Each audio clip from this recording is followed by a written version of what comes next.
Welcome na natin sa ating programa ngayong umaga si Miss Irish Ann Suarez, owner ng Pick and Click Flower Express. Good morning sa Miss Irish. Si Lisa Flores to, kasama ko si Charo G. Good morning, Miss Liza, Miss Charo. Ano rin ba kayo? Kayo ba yung by orders ang arrangement? O meron na kayong mga naka-pre-arrange na mga bulaklak?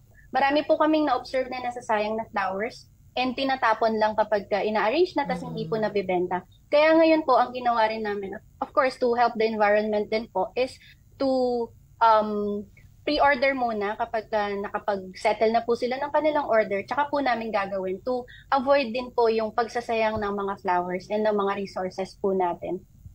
Ayan, po, Miss Irish, baka meron pa kayong gusto idagdag. Yeah. Oo, na hindi namin naitanong po. Yeah, so siguro by giving flowers po, add ko na lang na it's good din po na mag-inform ito ng ating pagmamahal. So as love language po of giving, ganyan, of action. So we can choose po yung flowers to be gift po sa mga mahal natin sa buhay. Every event po we can express our love. So kung meron po kayong mga small wins na gustong i-celebrate, meron po kayong, for example, kasama na gustong i-appreciate, may mga boss po kayo na gustong bigyan ng surprise. So, yung best po talaga na maaari po nating ibigay or gift idea is yung flowers in every events of our life. Sa bawat isa po sa atin ay maganda po itong idea para po mapasaya yung ating mga mahal sa buhay. Yan lamang po. Ayan. Pero teka lang, meron lang akong gustong ihabol.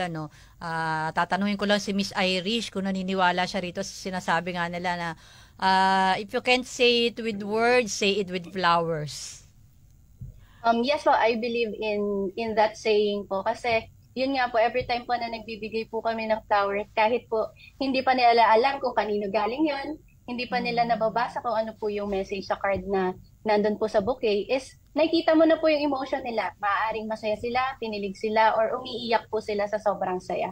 So with that po, I believe in that saying. Ayan, maraming salamat sa panahon nyo, Miss Irish. Baka meron kayong gustong batiin. Nasa inyong hapag. Yan, so binabati ko po yung mga nasa shop right now. So they are also watching po. So sa mga admin po namin, sa mga riders po namin at sa arrangers. So good morning po at yun lang po. Ayan, happy weekend po! Happy weekend, Miss Irish! Maraming salamat! Thank you so much po and keep safe.